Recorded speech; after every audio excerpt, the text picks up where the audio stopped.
Okay, thank you, Sean, and welcome to everybody to the July meeting of the Committee of Adjustment for the Town of Tecumseh. Meeting virtually again. Hopefully for either the last or the second last time, we'll see. Be nice to see you all in person at some point down the road. Anyway, roll call. Everybody's here except Paul Dobin, I guess. So that's a call to roll. Call a meeting to order. Is there any disclosures of pecuniary interest? Seeing none. Minutes of our meeting of May 30th were pre-circulated. Any motion to approve? Tom and Tony. All in favor? Good. The first, should say declared, approved. The first application this evening is for 702 Les Browns Road. I knew I was going to need my glasses. Donna? Application for minor variance A1322 Cush Corp. 702 Les Browns Road. The purpose of the application is to request relief from the following subsections of zoning bylaw 1746. Subsection 6.1.5, which establishes maximum lot coverage of 30%, and subsection 6.1.10A, which establishes a minimum interior side yard width of 1.8 meters, 5.9 feet for a sorry, I'm reading the wrong application. Just a moment.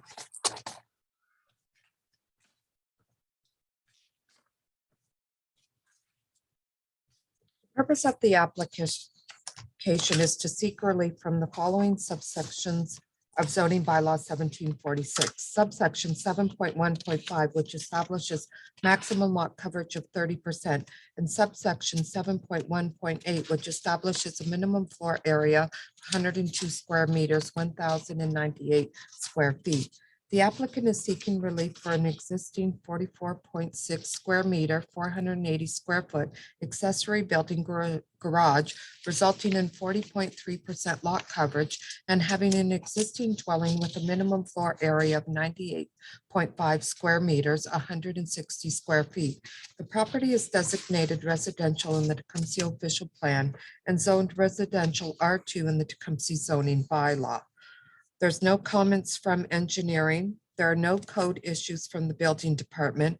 Building services has no concerns with the request, no comments from fire services, and IRCA provided the following. The site is not located within a regulated area under the jurisdiction of IRCA, Section 28 of the Conservation Authorities Act. As a result, a permit is not required from IRCA for issues related to Section 28. With a review of background information and aerial photograph, IRCA has no objections to the application for minor variance. There was no written public comments received. I did receive telephone calls from residents at 682 Les Browns and 718 Les Browns where they had no concerns. And the resident at 706 Les Browns Road did express concerns with respect to the application, but indicated he would be present tonight. Okay, thank you, Donna. Sean, at this point, I usually ask the applicant or their representative if they have anything extra that they wanted to share with the committee before we proceed. You have? We had the committee of adjustment on this property, 5-6 years ago, Donna, on the property, and 2015. Yeah, 2015, 7 years. Well, and I was under the impression everything was fine until actually after everything we had been building and had our permits. So there's a little miscommunication on some stuff, which I think we've worked out, and we've been having some issues, obviously, because of COVID and whatnot, and some staffing, I guess, issues as well, where we weren't getting any headway. I've been just waiting to finalize the permits and whatnot. So I'm hoping we can we're able to do that tonight. Okay, thank you, Sean. Is Patrick Luttrell available, Sean? I don't know. He's the neighbor on the one side. I know, he said he was gonna attend tonight, so I'm looking to see if he's around. Yeah, he hasn't spoken to me at all about it. Well, he has an opportunity to speak now at the meeting if he has joined us. If he has not, then we'll proceed. He has not. Okay, thank you. So committee, do you have questions for the applicant? The applicants are up, I guess, yeah. Anybody? Lori? Thank you, Mr. Chair. Just a question. Actually, I'll go second. Thank you. Okay. Anybody else? Lori's gonna clean up the house there. Yeah. Anybody else? No questions? Chad, do you have a comment?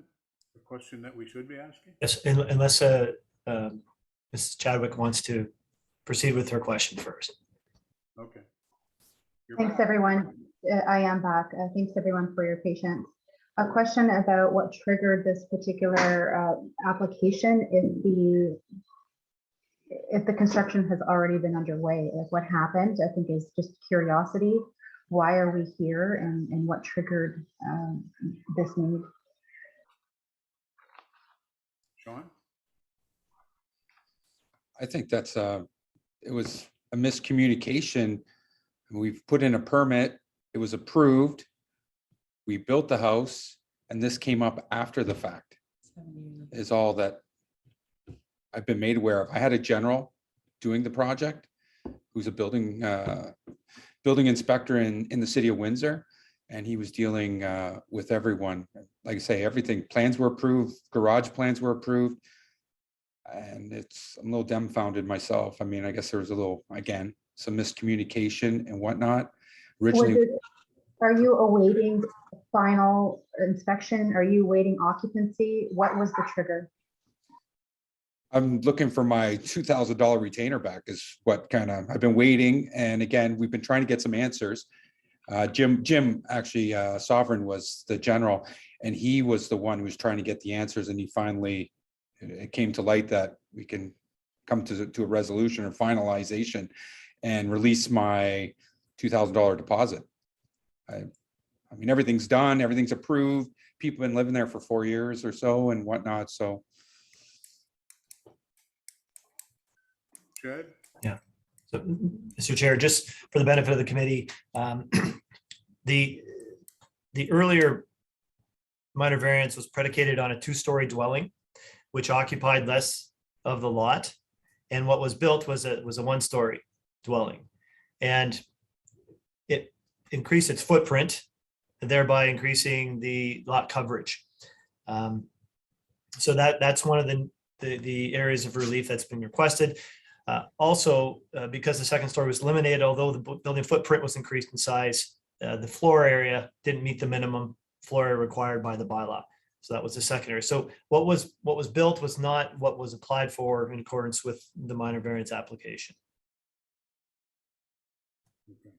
Lori, good? I guess. Thanks, Mr. Chair. I mean, it is what it is. Something's already been built. Curiosity again about any penalties, but again, it's really not a penalty where someone has not pulled a permit, but something just doesn't align with the prior minor variance approval. So no further questions. Thank you. Tom? Yeah, through you, Mr. Chair. I guess to the applicant again, I'm just curious as to how the whole process got started. If you built something that wasn't approved, I mean, we went from 2 stories to 1 story. Yep. That's kind of a minor change or a major change. Yeah. Well, we put the permit in. There was some, again, dealing with the city of Windsor, a city of Windsor building inspector. I mean, I guess it's argumentative if you want to call it a two-story, and he said, there's 2 levels, whatnot, but I mean, we put the permit in at 1,000 square feet, because that's what I was allowed, or that's what the first committee allowed, a 20 by 50 foot home. And the designer who was building it, who's actually another City of Windsor building inspector, he was told with someone in administration that he has to increase the size. So I have correspondence with that too. It says, you're undersized, you have to build 1,000 or whatever it ended up being. He adjusted it accordingly. And it just went through. It just, it went there, and if they were dealing directly, like I said, I had the idea of the home, and they were dealing directly with administration or the building department, or I would expect. And just one thing led to another. Permit got accepted, built it, and now we're here. Chad, can you What was built was. corroborate any of this? I mean, Well, my understanding is that the permit hasn't been issued. And that's why it's recommended as a condition to this variance. Now, I can speak to the impact of the change from the 2-story dwelling to what has been built today. And in my opinion, it's less of an impact, because the original application, it called for a number of areas of relief, and 2 of those involved side yard for both the north and south side yard. And a 2-story dwelling requires a large side yard because of the height and the impacts that has with respect to getting access around the exterior of the building and doing maintenance to it. But so the fact that it was built as a 1-story dwelling, I did the site visit today. I've been on vacation last week, did my site visit today, and noted that it fits the character of the area quite well, and probably more so than a 2-story dwelling would have. So from a planning perspective, we have no concerns with respect to the application meeting the 4 tests. We're sort of cleaning up this misunderstanding through this variance application. And there is one other element that I want to raise with the committee when the time is right. Mr. Chair. All right, thank you, Chad. Tony.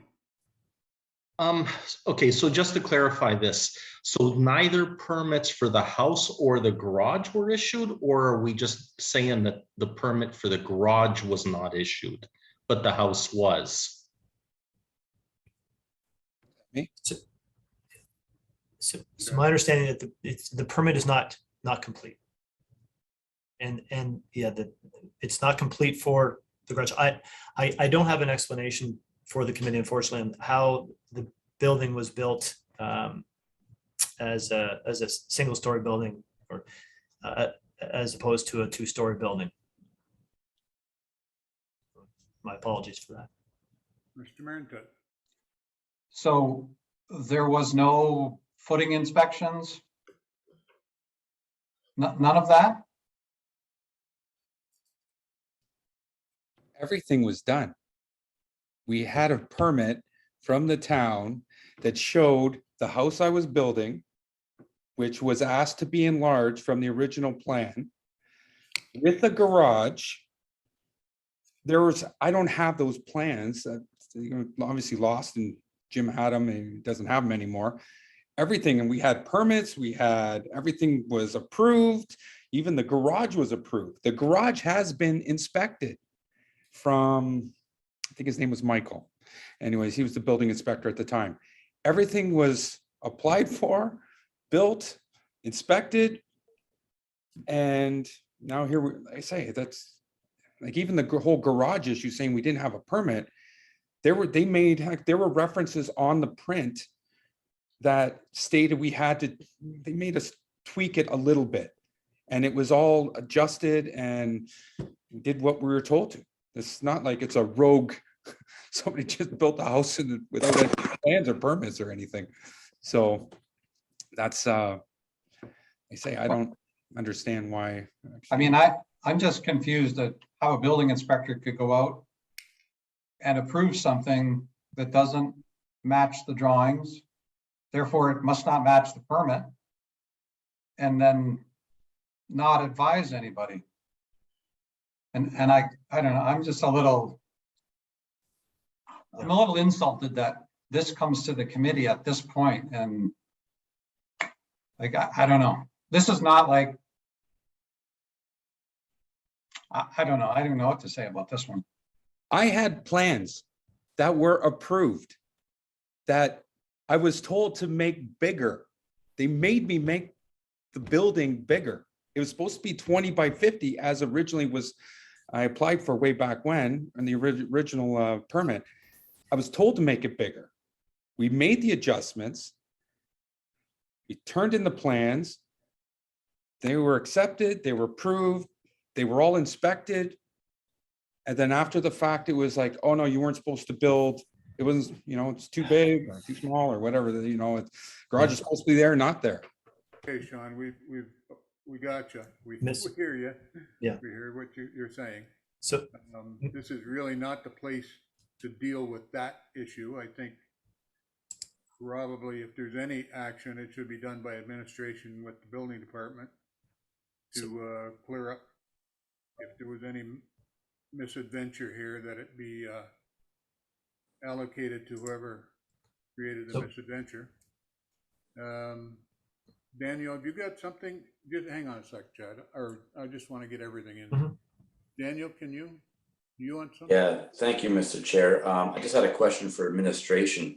If Mr. Cush did get his final occupancy, then I don't think we need to discuss it any further. It's, it's an administration issue that happened, and I'd like to move the file forward, and then at the appropriate time, make the recommendation to approve the motion. Okay, Chad?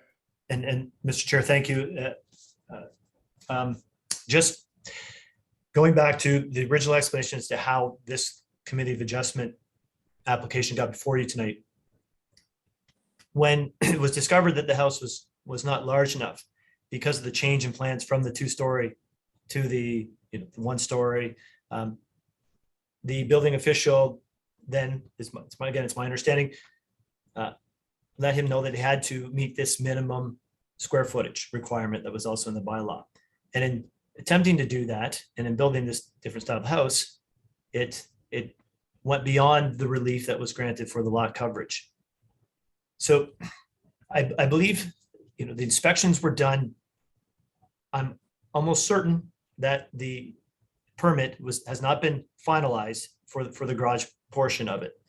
And until the variance is granted and dealt with by the committee, the permit for the house and the garage are being withheld.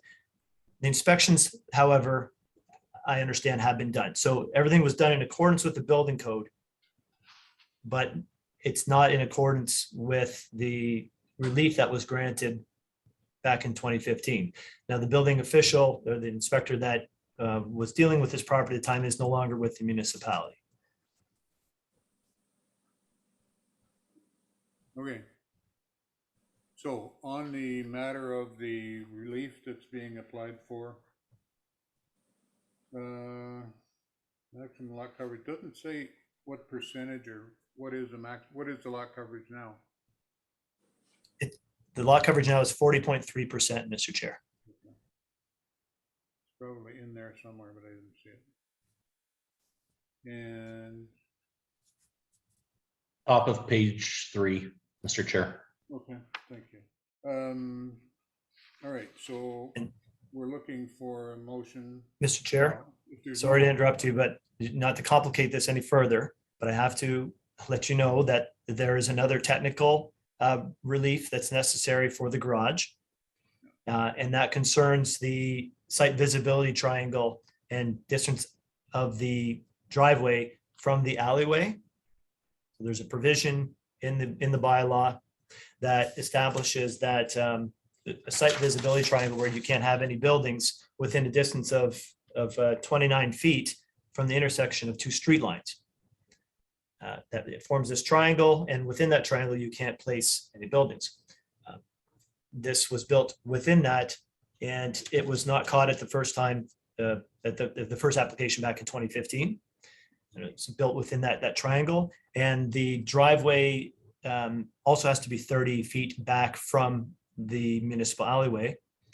Now, although this municipal alleyway isn't maintained and operated as an alleyway, it is under municipal ownership, and it qualifies as a street and is subject to this provision. Okay, can you put the picture up and show us all that? Sure. So we know what we're talking about.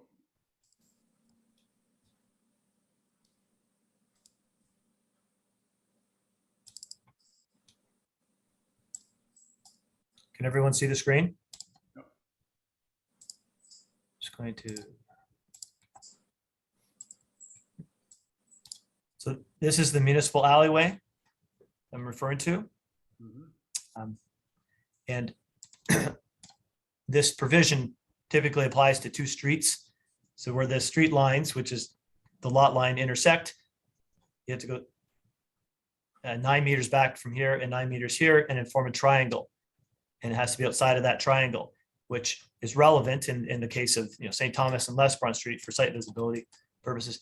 This is again an alleyway that is very sparingly used for access purposes. There, you can tell it has been used from time to time because there are ruts in it, but this is a very common condition throughout the municipality where we've got these alleyways that aren't maintained by the town and have buildings adjacent to them. So in this case, this is 6 feet back from this lot line and 4 feet from the lot line that separates the alleyway from the rear yard of the subject property. So if the committee is comfortable with the relief that's been requested tonight for additional lot coverage and the undersized dwelling, I would recommend that it amends the application to include relief from those sections in the bylaw, which are section 5.18 and 5.33 for the existing structure. Okay. I'm gonna go to Daniel to hear his motion. Yeah, thank you, Mr. Chair. Hearing the complications that we heard this evening, through the building department and the miscommunication of the property that's already been built and not meeting the current minor variances that were needed. What's done is done, and like I said, as long as the building official is basically approved the building of the property, I don't know how we cannot basically move the file forward and approve the motion that's being presented. So therefore, I am making a recommendation to approve minor variance A 13-22 702 West Bronx Road with all the amendments that Chad Jeffries has just explained. And I don't think I'm not even sure, did Donna mention all of those as well, Chad, or? Through Mr. Chair, no, that wasn't mentioned because it wasn't part of the original application. So Okay. it required that amendment. Yeah, so I am making the motion to approve the application with the amendments that Chad Jeffries has just indicated to the committee. And that a building permit be approved for the detached garage. Which was Well, the condition. I don't, is that part of our recommendation? I think it's just the variance. It's not, is it the building permit as well, Chad? Yeah. Through Mr. Chair, we're recommending a condition that the building permit be issued. So. Okay. Then I stand by my motion. Yeah. Include that, all right. Seconder? Seconder? Nobody likes that motion? Tony? Reluctantly? Pardon me, I didn't hear you. You say reluctantly. Again, I'm with Daniel on this one. I mean, it's gone way too far at this point. Okay, on the motion, Laurie? Discussion, actually. Can a committee of adjustment even add a condition to issue a building permit? That purview falls only under any building official. I don't feel comfortable with that condition. Through you, Mr. Chair, this was something in discussions with the current building official. They wanted to make sure that the application was paid for and approved and inspected prior to this. So that's, Laura, Mrs. Chadwick makes a good point. I would suggest that the condition then read that the building meet the requirements of the building code to the satisfaction of the town's building department. Okay, that's clear. Yeah. Yep. Thank you, Laurie. Is that okay, Daniel? That's fine with me, Mr. Chair. Tony? Okay. On the motion, all in favor? Opposed? One opposed. You want to be recorded, Thomas? Yep. Okay. You got it, Sean. Thank you very much. Right. The next item on the agenda is 1537 St. Anne Street.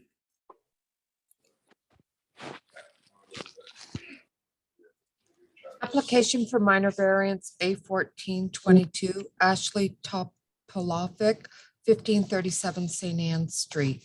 The purpose of the application is to request relief from the following subsections of zoning bylaw 1746. Subsection 6.1.5, which establishes maximum lot coverage of 30%, and subsection 6.1.10A, which establishes a minimum interior side yard width of 1.8 meters, 5.9 feet for a two-story dwelling. The applicant is requesting relief to allow an interior side yard width of 1.5 meters, 5 feet on both the northerly and southerly side yards in order to facilitate the construction of a 202.3 square meter, 2,178 square foot, two-story, single-unit dwelling, resulting in 32% lot coverage in accordance with the attached sketch. The subject property is designated residential in the Tecumseh official plan and zoned residential R1 in zoning bylaw 1746. Correspondence received are as follows. Engineering, that the applicant be required to provide municipal services to 1537 St. Anne Street with separate water and sanitary supplies to the satisfaction of the town engineer. Note, permits from the town's Public Works and Transportation Division, Sanitary, and the Water Services Division, Water, are required, and a town water operator is to be on site during the installation of any water services. The applicant is to confirm location of existing services to 1535 and 1537 St. Anne Street to determine if they encroach onto the neighboring property. Town engineering drawings which suggest the following: 1535 St. Anne Street, storm connection, water connection at the north, sanitary connection south of the property line, possibly encroaching into 1537. 1537 St. Anne Street, storm connection, water connection north of the property line, possible encroachment into 1535, no sanitary connection. Building department comments are, it appears that the reduction in side yard will still allow the home to be constructed without complex measures in order to comply with building code regulations. Building services has no concerns with this request. No comments from fire services. Essex Region Conservation Authority. The site is not located within a regulated area that is under the jurisdiction of IRCA. A Section 28 of permit under the Conservation Authorities Act is not required. With a review of background information and aerial photograph, IRCA has no objection to the application for minor variance. Okay, thank you, Donna. Ms. Burns, are you here to speak to this? Yes, I think we just, my husband and I don't have any objection to the build. It's a lovely house. We wish them well on their build. Our only question is, I think we're sensitive to water, as a lot of people in Tecumseh are. We have had wonderful drainage, but have noted that that property that they are building on tends to be slightly wetter after a rainstorm than than ours. So our question is just if they intend to raise the elevation of that property to change anything with it would be stormwater drainage, I guess. And if there's anything that we would need to do to our property that would sort of counteract that. Basically, we would know if we would be getting extra water on our property due to either their driveway or the overhangs of the house. So the easement, we don't really have any objection to. It's just the question of like how far are the overhangs going to go? Is that going to produce more water because we know our 100-year storms are becoming more frequent? Is there anything that we will have to do to sort of mitigate that come the time that their house is finished? Okay. I made a mistake. Sorry about that. I should have asked Ms. Topavlovich to speak first because she's the applicant. And that's our routine. Anyway, thank you for your comments. We'll remember them. We'll put them we'll park them over here. Ashley, do you want to talk to this application? Or tell us what else we need to know? Sorry, my husband was trying to answer the question at the same time. So would you like me to answer her question or? No, No. we'll get to that. I want to know if there's anything about this application that doesn't appear in the documentation you've provided or that you would like the committee to consider by way of anecdotal evidence, please. No, we don't have any issues with any of it. Okay. Now, having heard Ms. Burns, we could get into a very long technical discussion about stormwater management and the fact that possibly it sounds like to me that maybe for all this time, you've been having the advantage of having your surface water landing on your property, draining off into this vacant lot. And you're wondering what's going to happen when the lot isn't vacant anymore. So the general rule of thumb is that if somebody has a property, they have to look after their own stormwater drainage on that property. There happens to be a vacant one next door and the owner doesn't complain, well, it goes there for years, and then somebody goes to build a house, all of a sudden your stormwater can't get away anymore, and you have to figure out what you're going to do with your own stormwater. So that's kind of the way that works, right? You don't have right to drainage over somebody else's property, okay? So if she builds up and maintains the water on her own property, and your property starts to have water on it, you'll have to figure out a way to get rid of it on your own. Because that's what should have happened way back when the house was built. That's the general rule. Chad, you want to chip in here because I want to make sure I didn't misstate anything. Sure. Thank you, Mr. Chair. No, you're right. You didn't misstate anything. But I just want to assure Mrs. Burns that the applicant will have to submit a lot grading and drainage plan to the satisfaction of the building official. And that plan will ensure that water, any stormwater that falls on that property is maintained on that property or contained on it and conveyed to the municipal storm sewer on St. Anne. So they will not be able to drain onto your property in any way. Yeah, Kristen, yeah. Yeah, so all of our stormwater, everything was double checked and made sure that everything drains out to the road when they redid the road on St. Anne's. I'm not sure of the year. I want to say it was 2015 or 13 perhaps. When the para came, so everything that we have doesn't drain onto that property that comes off the house. The worry was just like what the elevation would be if they plan on building up that elevation. Is it possible for them to build higher than us? So we're fine managing our water. Absolutely, we will keep our water off of their property. We don't want to drain onto them for sure.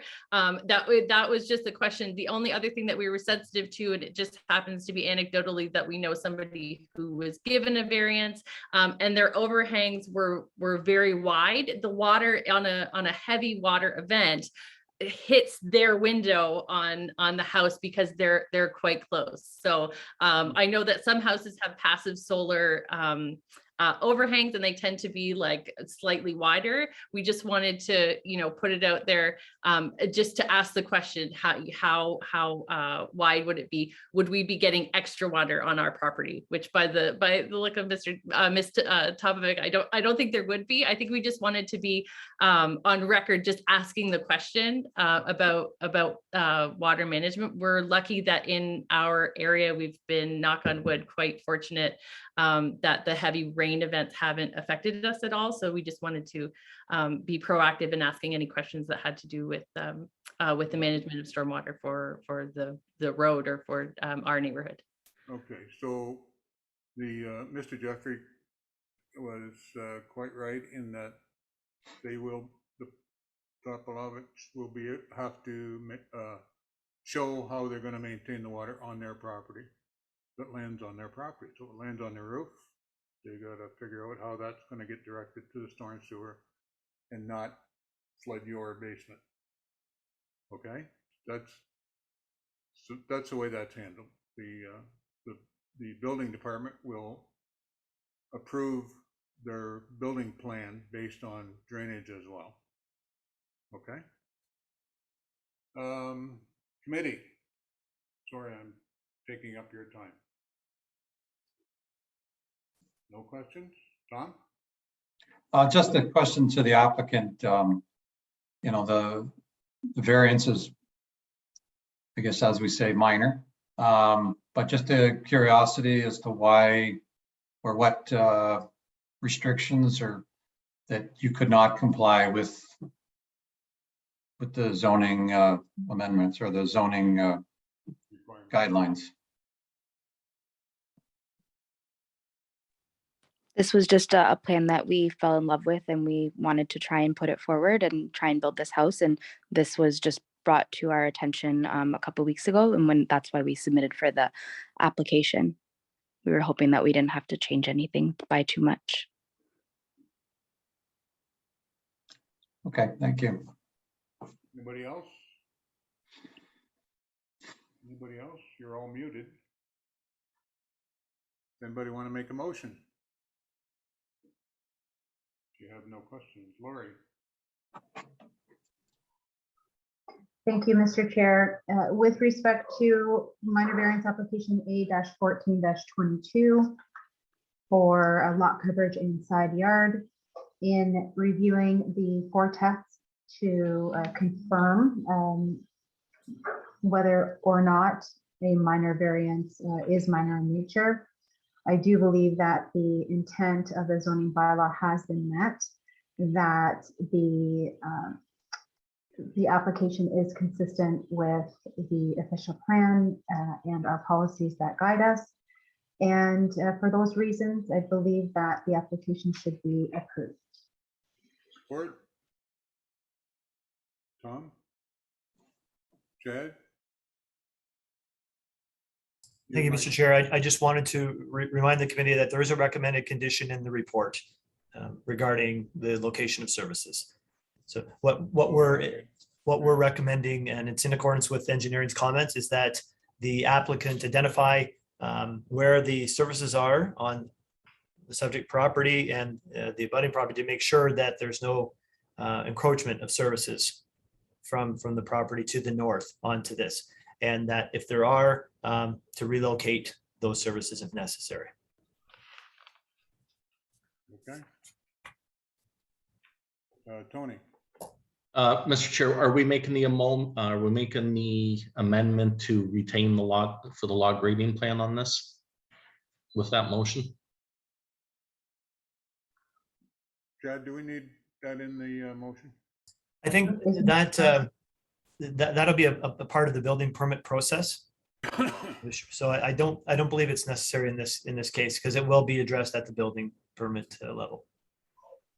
Even though it was raised at this meeting by a neighbor, should we not make a comment on that?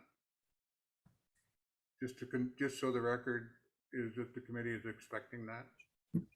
If, Mr. Chair, if it makes the committee more comfortable and it gives you some certainty that it will be addressed, then, yeah, it doesn't hurt to add it, as a condition that a lot grading and servicing plan be provided to the satisfaction of the chief building official. No, I'm lost. Did we have a motion? So, Mr. Chair, motion to approve the application with, I'm going to say 2 conditions. The first condition is that the applicant be required to provide municipal services, separate municipal services, and that lot grading sheets, or lot grading rather, be a part of the building permit process prior to issuing building permits. I think I've got that. Okay. Seconder. Thomas. All in favor? Opposed? Carried. Thank you very much. Thank you very much. So the next application is for Ballard Street.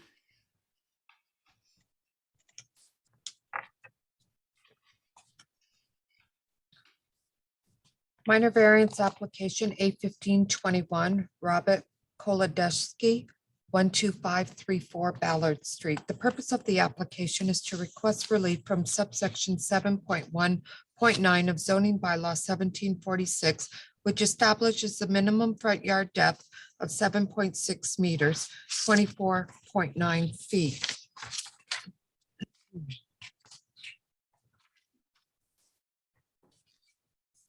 Relief to permit the construction of approximately 307 square meters, 1,000 square foot addition resulting in a front yard depth of 2.86 meters, 9.4 feet, which was consistent with the front yard depth of the dwelling that existed at the time, was granted by the committee on November 22nd, 2021. During the process of constructing the addition in accordance with this relief, it was discovered that the foundation of the existing dwelling was undermined and the dwelling had to be demolished. Accordingly, the applicant is requesting relief to construct a new 162.6 square meter, 1,750 square foot, single-story dwelling having a front yard depth of 2.86 meters, 9.4 feet, similar to the former dwelling and addition that was proposed in accordance with the relief that was granted in November of 2021. The subject property is designated residential in the Town of Tecumseh official plan and zoned residential R2 in zoning bylaw 1746. The following comments were received. Engineering had no comments. The building department indicated the following: the reduction in front yard does not impact building code regulations. Building services has no concerns with this request. Should the variance be denied, the relocation of the existing pool is considered feasible. It is possible that the pool will be impacted by the new construction due to its proximity to the excavation zone. Fire services has no comments. Essex Region Conservation Authority. With a review of background information and aerial photograph, ERCA has no objection to this application for minor variance as the site is not located within a regulated area under ERCA's jurisdiction. Public comments were as follows. The residents of 12522, 12535, 12540, and 12546 Ballard Street and 12520, 12540, and 12560 Clarice Avenue, and 12523, 12525, and 12531 St. Thomas Street have no concerns with respect to the subject application. Okay, thank you very much.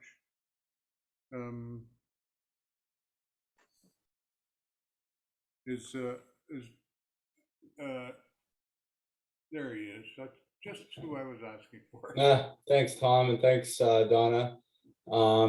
So, like Donna said, back in November, we were granted a minor variance for the addition.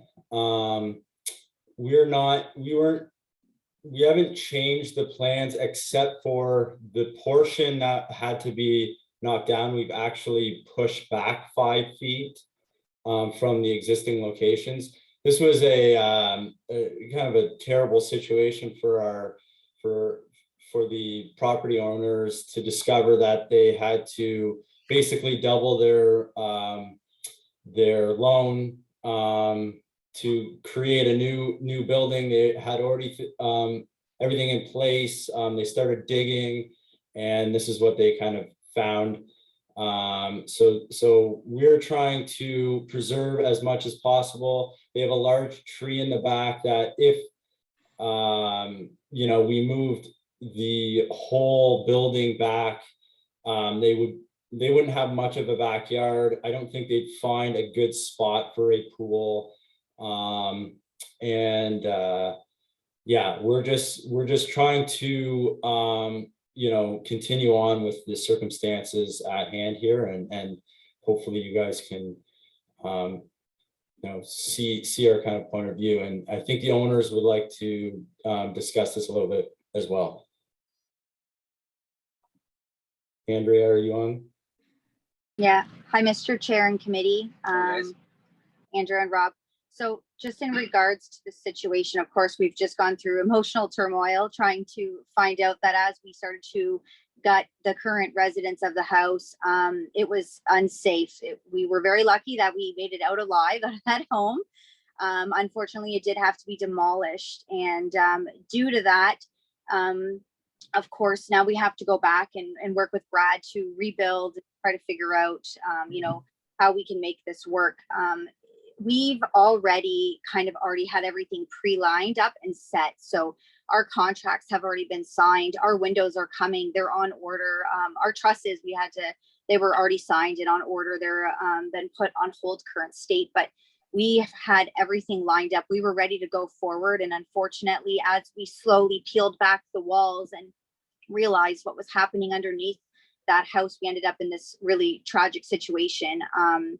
And in regard for location, we did lose our wraparound porch trying to push back the house. The new section that has been demolished, we pushed that back as Brad has stated. And in regards to like the pool and our willow, unfortunately, we designed our house kind of around that pool. I have beautiful French doors coming that are going to open up into the backyard where our pool currently is located. And those are on their way, and we just redid our pool. So to remove it, yes, I understand it can happen, but for us to have to remove it, we just put everything brand new on that pool. And I have a gorgeous willow in the backyard, which I'm devastated if I have to get rid of. And if I remove the pool, then I kill the willow because I have to cut the roots. And there's just a lot of things coinciding with that. And we were go forward, and we had everything lined up, and we've just had to demolish everything, and it's absolutely devastating. So we hope you can understand. Our neighbors are so on board with us. They are so excited for us to just get the shovel into the ground and get moving forward. And that's all I really have to say, honestly. And we hope that you can understand with us and have sympathy for us.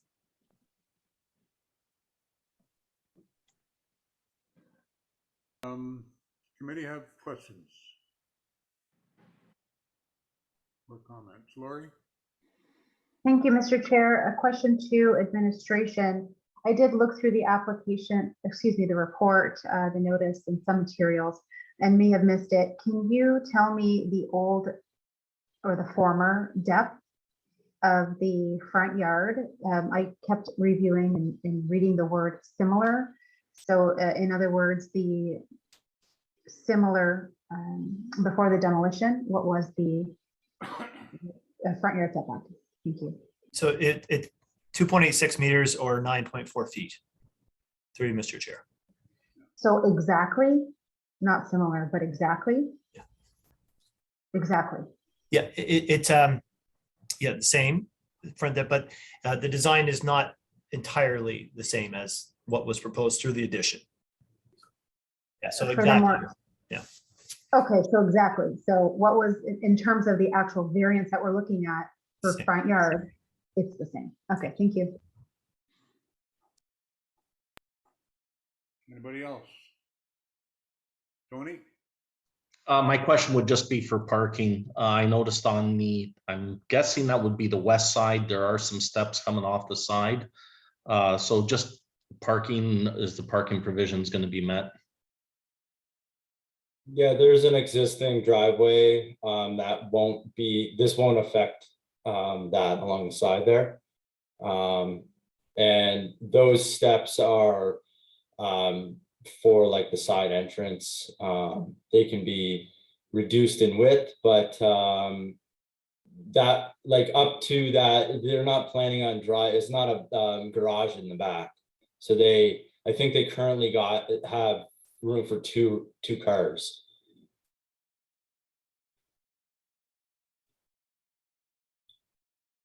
Okay, Tony?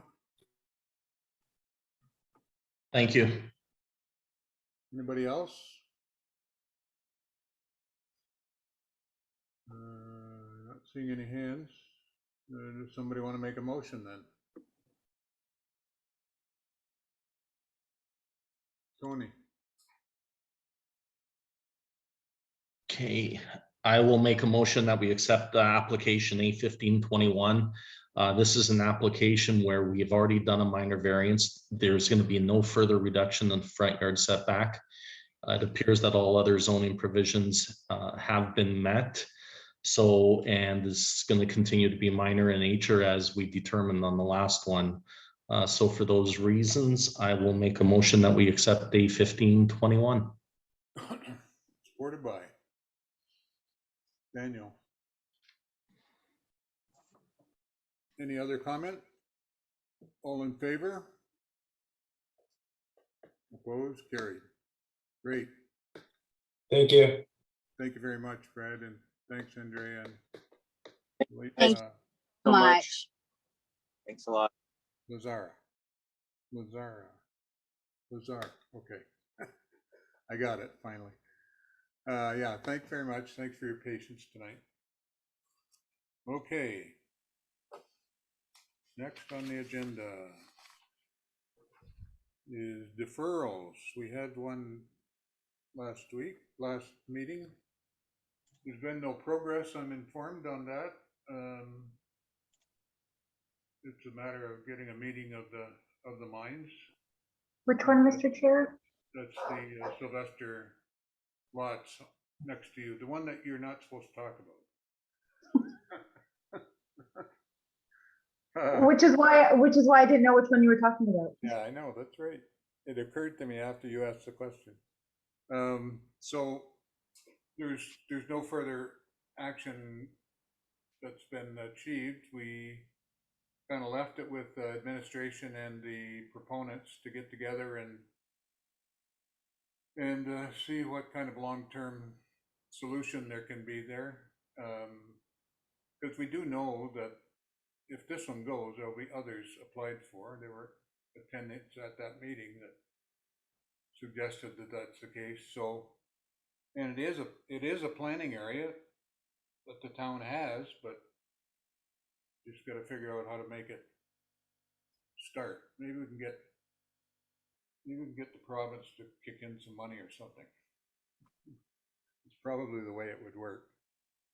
Anyway, so in terms of deferrals, that's the only one we had, and that's sort of where it sits. Unfinished business. We talked about the conference in the end of September, and it's very close to being able to pay for everybody depending on who's going. I'm not going. Lori not going. Tony gave me half an answer. Tom didn't reply to my emails. So where are we at? I will not be attending. Daniel will not be attending. Chris? I am also a no. I'm sorry? No, I will not be attending. Yeah, I'm a no as well. Okay, so that leaves. And I'll just finish off with what Tom said. Yep, actually, I will not be attending as well. So we're not gonna have any member go? Laura? I was just gonna say, Mr. Chair, if we're not going to have any representation, I'll see what I can do. I think it would be great if we could have some representation. What about Phil? Does anyone know about Phil? About Paul? I'm sorry, Paul. wrong brother. Yeah. Haven't heard from him. Donna, did you hear from him at all? Not with respect to attending the conference, no. Okay. Well, What about administration? Anyone attending from administration? I think there's money. Don is planning to attend, Yeah, Donna's going. so we'll have some representation there, and she'll be able to share any materials that are provided.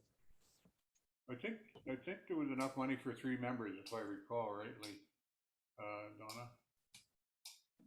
Donna, what was the, what End were of the dates? October. It's the last week in October October or September? of September, I'm sorry.